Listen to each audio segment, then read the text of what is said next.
أنا مواطن مصري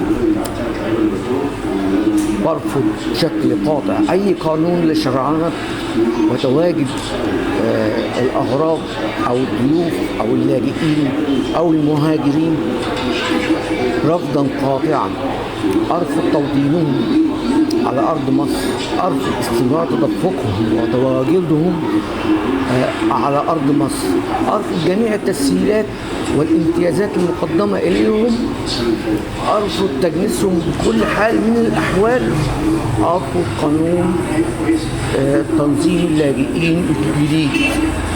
يا ريس بلاش تبيعني للغريب، يا ريس بلاش تبيعني للغريب أرجوك، كفاية. واللي عاوز يعرف احنا بنكره الناس ليه، الناس دي ليه، يشوف الفيديو اللي انا هحطه ده عشان الناس تعرف ليه احنا بنكره الناس دي. يعني حقيقة إذا بدكم يعني نحن بدنا نحكي على السوري اليوم، يروح يشوف السوري اليوم هؤلاء الناس اللي عم يحكوا انه شو سوالهم. يعني رجل سوري واحد انا بتذكر هذا الحكي ماله شيء له 15 يوم وكلنا بنعرف هذا الموضوع. رجل سوري رجل اعمال فقط واحد اشترى الاهرامات ليوم كامل بس فقط لانه كان عرس ابنته. رجل اعمال سماقيه. يعني هذا الرجل كان جايب أكثر عدد ناس من المغنيين المشهورين عندهم في مصر.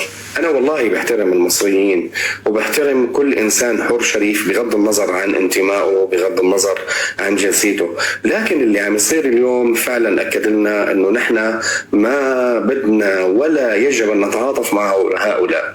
فبيحكوا على فلان وبيحكوا على فلان. خليني يا سيدي الكريم بس أعطيك كم شغلة يمكن الناس بعضهم أو كلياتنا يمكن بنعرف هذه المواضيع اللي مشهورة فيها المصريين واللي دائما نحن كنا يعني خلينا نقول نتحلى بالصبر حتى لأبعد الحدود نوصل بكلمة طيبة معهم، لكن للأسف ضاعت. يعني اليوم أنا مع الأسف وكلياتنا بنعرف أنه الجزر اللي عم تنباع واللي انباعت إن كانت صنافير ولا تيران هاي انباعت يعني تحت مسمى رئاسي وتحت مسمى وطني. وين المصريين من هذا الموضوع؟ شواطئ شرم الشيخ اليوم لك يا دكتور، يا جماعة الشيخ شواطئ شرم الشيخ مين فيها؟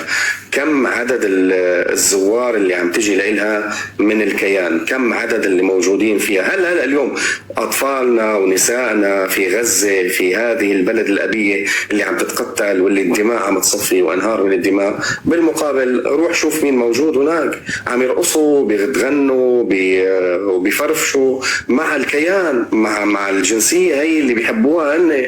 فأنا يعني ليش نحن اليوم لحتى نضحي بكان كلمة طيبة لناس ما بتستاهل لك يا دكتور؟ يعني اليوم الاقتصاد المصري والله العظيم في أسوأ حالاته لولا الشعب السوري. لولا وجود الشعب السوري في مصر لكان الاقتصاد المصري في قمة الهاوية. يعني هذا الكلام مو من كلامي، يعني اليوم أنا خليني أحكيك على وقائع. اليوم صحيفة الديلي تايم البريطانية بتقول أن الطبقة المصرية المتوسطة عم تزداد فقر.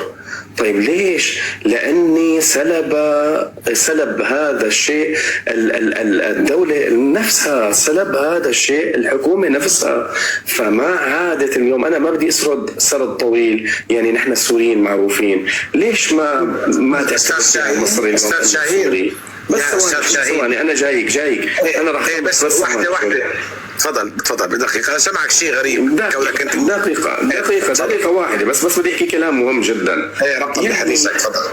يعني عن شو بدك تحكي لك يا دكتور؟ عن الجيش اللي قاعد اليوم عم يكش دبان على الحدود. لك ما حرام اليوم لحد الآن ازازة حليب ما تدخل؟ أنا ما رح أطول عليك، أنتم بتعرفوا مين وهن بيعرفوا مين هن السوريين والله نحن شعب طيب، لكن في مثل بدي أقوله هو آخر ما سأقوله، وأنت رجع اربط الحديث يعني بسلامة فمك دكتور. والله يا دكتور فعلا كما قال الشاعر، وهذا دائما بيذكرني عمرو بن كلثوم، قال عن الشعب السوري بالضبط وبالحال وهو بيعرف أنه كان يجي على سوريا كثير. شو قال نحن شعب إذا بلغ الرضيع منا فطاما خرت له الجبابرة ساجدين. يعني تصور هذا الشاعر عم يحكي عن السوريين. فوينكم أنتم يا مصريين؟ وين عم تقارنوا حالكم بحالنا؟ تفضل. طيب أنا